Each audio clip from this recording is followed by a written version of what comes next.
In my last couple of videos, I've broken down some of the rookies I love heading into 2023. These guys, not so much. These are rookies I am just not touching in any format, whether it's my Dynasty rookie drafts, Dynasty startup drafts, or even my redraft leagues. These rookies have way too many red flags. I am avoiding them at all costs, and you should too. Now, before we get into the rookies, I gotta once again remind you, flockfantasy.com/endgame is the place to be for fantasy football in 2023. You're gonna have access to draft guides, rankings and cheat sheets, get access to mock drafts so you can practice with us, live streams during the season to help you with your waiver claims, help you set those lineups, everything you need to dominate in 2023, whether you play Dynasty or redraft. You gotta check it out. flockfantasy.com/endgame, 30% off any subscription if you sign up now. All right, let's start with the running back, and I am not touching Tyjae Spears at all this year. There are so many red flags for this guy, in my opinion. First of all, he's not the biggest guy. I mean, he has 201, but 201, that's barely 200 pounds. It's not the kiss of death. It's not like he's Devin Achane out here, under 190, but he's a smaller guy.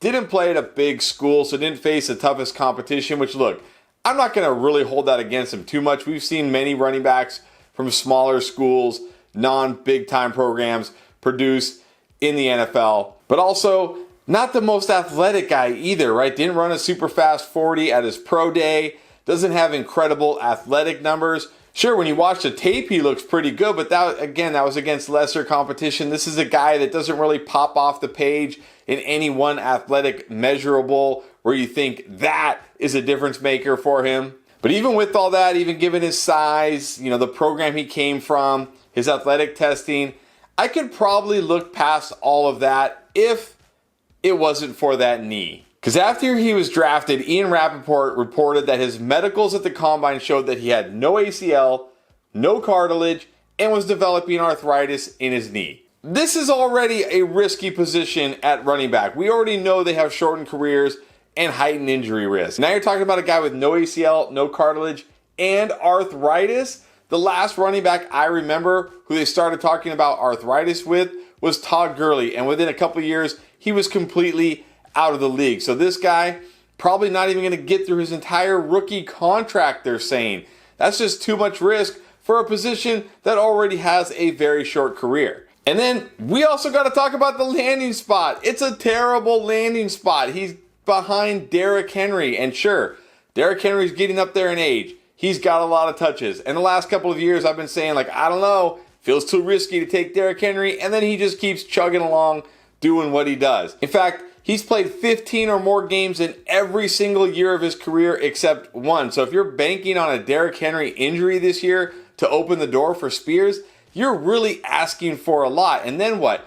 You go into next year and you hope Derrick Henry is gone and Spears is just magically the guy, even though don't forget, they have Hassan Haskins. And the last 2 years, they've drafted a running back fairly early. So to me, just way too much risk for this guy. And really, it's hard to see a path for him doing anything this year, barring a Henry injury, which at this point, we have to just assume is never going to happen. All right, let's move on to a wide receiver now that I know a lot of people loved heading into the draft, but not me, and that is Jalen Hyatt. And I did not like Hyatt as a prospect going into the NFL draft. If you watch him at Tennessee, the way they used him in these stacked formations where he's lined up behind another wide receiver, 4-5 yards off the line of scrimmage where he can get a head start, you would understand why. Sure, he put up really good numbers, of course, but that's because the system he was in allowed him just to run around free with a full head of steam. He didn't actually have to face, any real coverage, any press coverage, anything like that. But when he did,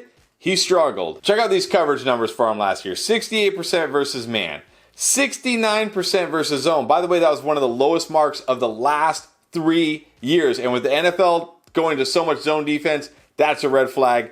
53% versus press. This is not a polished wide receiver by any stretch. This guy has a lot of work to do on his game. And then take a look at his route tree. This guy is literally a one-trick pony. He's a run fast, run straight guy, and that is it. He cannot run any other type of route. This looks very similar to the route tree of Marquez Valdez-Scantling. And remember last year, everybody was all over MVS because he went to the Chiefs. Well, how did that work out for MVS? not very well. And then how is it going to work out for Jalen Hyatt now on the Giants? I'm guessing even worse. And look, I've had some people say like, Daniel Jones is a good deep ball passer.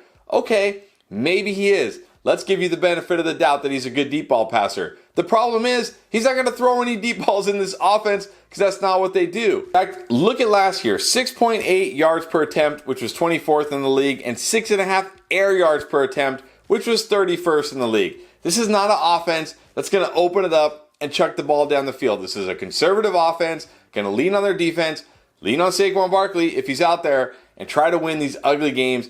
I just don't see how Jalen Hyatt produces in this offense. He's not a great talent. He needs a lot of work with his route running. In fact, he needs a ton of work with his route running, and he's in a terrible situation. But people are buying into the numbers.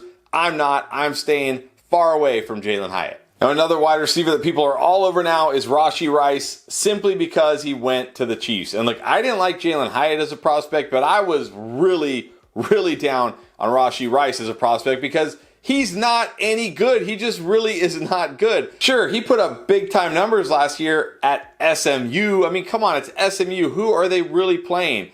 These numbers don't really mean anything. When you look deeper at the player as just a wide receiver, you realize he's not very good, and you really have to wonder, what were the Chiefs thinking taking him so early? I showed you how bad Jalen Hyatt was against certain coverages.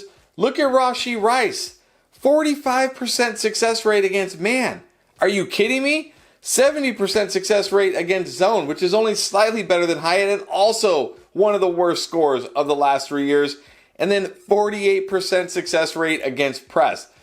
What is this guy going to do? He can't beat man, zone, or press. How is he going to get open? And look at this route tree. This is terrible. I mean, I guess he's above average in the out. So are they just going to have him run outs over and over and over? He can't separate at anywhere on the route tree. And I know what the selling point is here. It's the Chiefs. But we did this with Sky Moore last year, who, by the way, also came from a smaller program, but also looked great with his route running, his wide receiver ability, his success versus different coverages. And look what he did first year in that offense. And he's a way better player than Rashee Rice. Just because you're on the Chiefs doesn't guarantee you success. Again, look at MVS, look at Juju last year.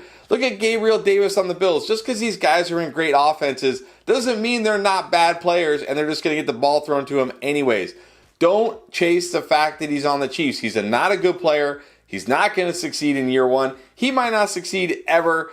To me, Rashee Rice has bust written all over him. And then finally, let's go with a tight end who got some steam after the combine. Darnell Washington had a great combine, tested incredible. People thought he was going to be a top 2 or top 3 tight end, and he wasn't, and he fell. And he fell to a really bad situation because it's the Steelers, who already have Pat Freiermuth, who already have George Pickens, who already have Deontay Johnson, and have a quarterback and an offense that don't throw the ball a lot. I really feel like the Steelers drafted him to be more of a run blocker because he was a very good run blocker in college, and I think he can develop into a great run blocker. And while that's good for the Steelers and it's good for Washington's career, it's not good for fantasy by any stretch. And even when you look at his numbers in college, they don't jump off the page. I mean, 28 catches, 454 yards, an 8% target share. He wasn't even used as a pass-catching tight end really that much in college. I just don't think the Steelers drafted him to be a pass-catching tight end. I think he's primarily going to block. Sure, he'll catch some passes. Sure, he may catch a touchdown now and then because he is a good red zone threat. But I just don't think he's ever going to be a fantasy contributor week in or week out, or even a top 12 tight end in fantasy. So for me, forget all the hype after the combine. Forget all the athletic testing. He's not going to be out there to catch a lot of passes.